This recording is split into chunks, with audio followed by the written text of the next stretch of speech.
Hello, Internet friend. I'm David Ravel, and this is ValueSide for Monday, September 25. For all of our articles and podcasts, visit valueside.com.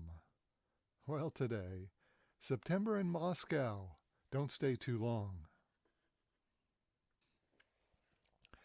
For many of us, the autumn is our favorite time of the year. The humidity and high temperatures of summer are behind us now, and we can enjoy pleasant temperatures and often fair skies. That's exactly how it is in Moscow, Russia currently. The weather forecast for the rest of September calls for a light breeze, with temperatures in the high 60s and 70s. Napoleon found the same kind of weather when he was there in the autumn of 1812.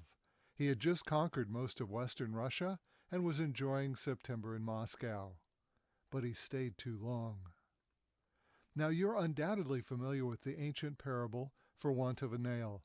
Many authors from Shakespeare to Benjamin Franklin have used it to describe that small missing piece that leads to ultimate defeat. For want of a nail, the horse was lost, the rider was lost, the message was lost, the battle was lost, and ultimately the kingdom was lost. Many have used this parable to describe Napoleon's disastrous invasion of Russia, known as the Patriotic War of 1812. Napoleon had assembled the most fearsome army in the world.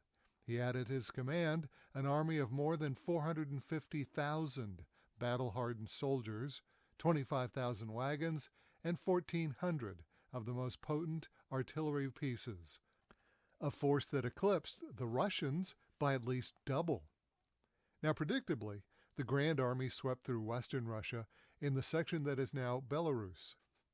Throughout the summer, the French continued their advance, although the Russians put up a tremendous fight in withdrawing. Knowing that a brutal Russian winter was just weeks away, and wanting to save as many fighting men as possible, Russian General Mikhail Kutuzov ordered a full retreat, ordering his troops to abandon the city of Moscow.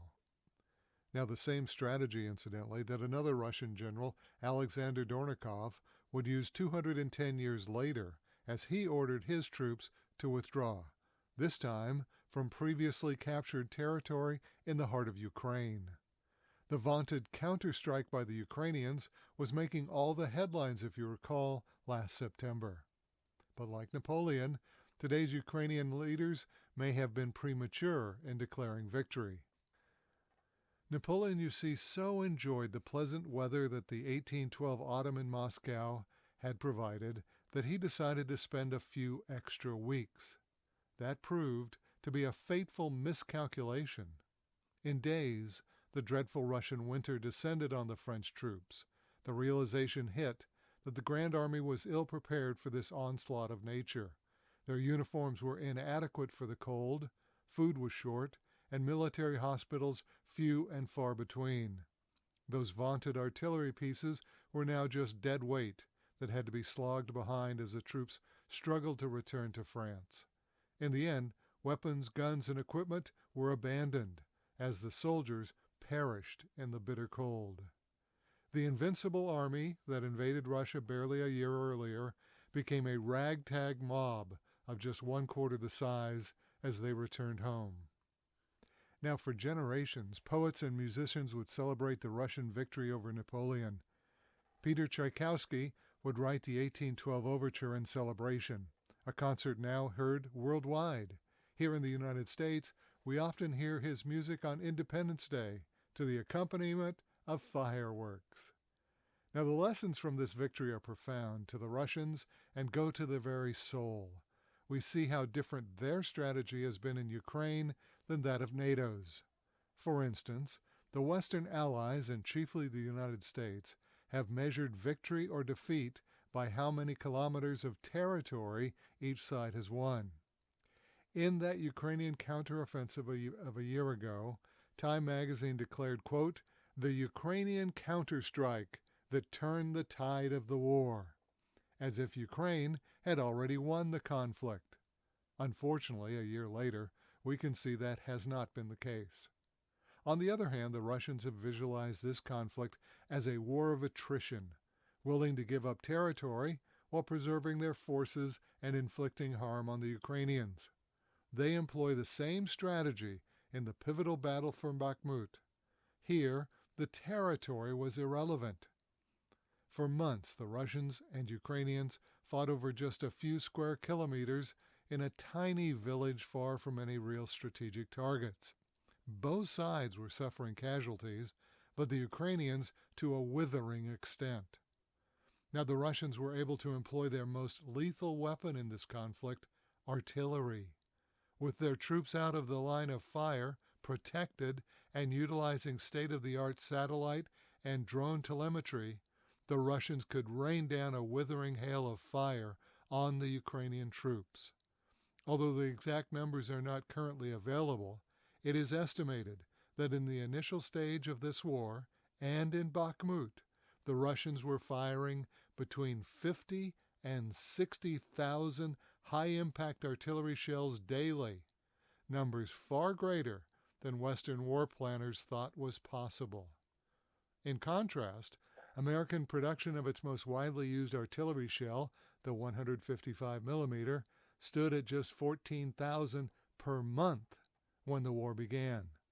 The Americans produced these shells out of just a few factories nationwide, including their premier General Dynamic factory up in Scranton, Pennsylvania, a factory that started operations 60 years ago.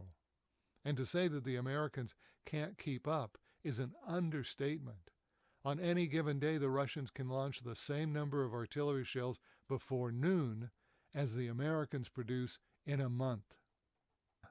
Now, the American inability to supply Ukraine with conventional weapons has led to some ominous decisions because we've given the Ukrainian army virtually all of our entire stock of 155 millimeter artillery shells. The Department of Defense has declared that we have no more to give. In its place, President Biden has elected to send depleted uranium shells, a munition that has been considered a health hazard for years when left on an abandoned battlefield. This administration has been telling us that the Russians are losing the war for months and that the Ukrainian victory lies just around the corner. Now, we've supplied Ukraine with billions of dollars, yet we still need more artillery shells to give them. As we all know, money is a beautiful asset, but for Ukraine, only if they can purchase the weapons they've requested. Last week, President Zelensky was in this country asking for weapons and financial support.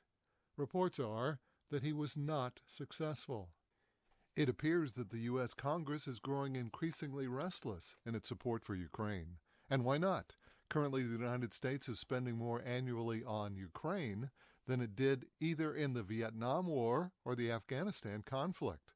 Based on the current published spending to date for Ukraine, our yearly spending rate is $75 billion, while the yearly spend rate for Vietnam, converted to today's dollars, was $58 billion. And for Afghanistan, again converted to current dollars, the annual spend rate was $43 billion. Further, both of those conflicts had obtained congressional approval, the Tonkin Gulf Resolution for Vietnam and the Authorization for Military Force, the AUMF, for Afghanistan. This allowed Congress to provide financial support within the framework of those two resolutions. This administration argues that there are no American troops on the ground in Ukraine, and so congressional authorization is not needed. A fine distinction at best, made all the more questionable with a review of the level of support the U.S. military is currently supplying to Ukraine. It is reported that tactical and strategic support is supplied by NATO and the Americans, as well as battlefield surveillance. There are even rumors that out-of-uniform American personnel are currently operating in country. Biden is walking a very narrow path, all to avoid any congressional oversight. The current support for Ukraine is squarely on Biden's shoulders. Now, like Napoleon 2 centuries ago, Zelensky is running out of supplies.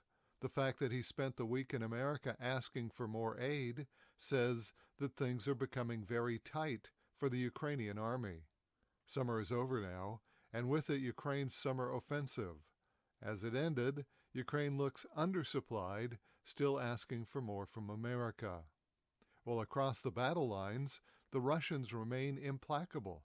They are still shelling the Ukrainian troops, extracting a terrible price in both casualties and Ukrainian lives.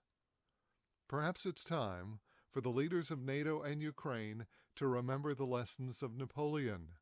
While September in Moscow can see fair weather, don't stay too long. It's followed by that brutal Russian winter. And that's Value Side for Monday, September 25. For all of our articles and podcasts, visit valueside.com. I'm David Ravel. ValueSide is independently written and researched. The views expressed are strictly my own.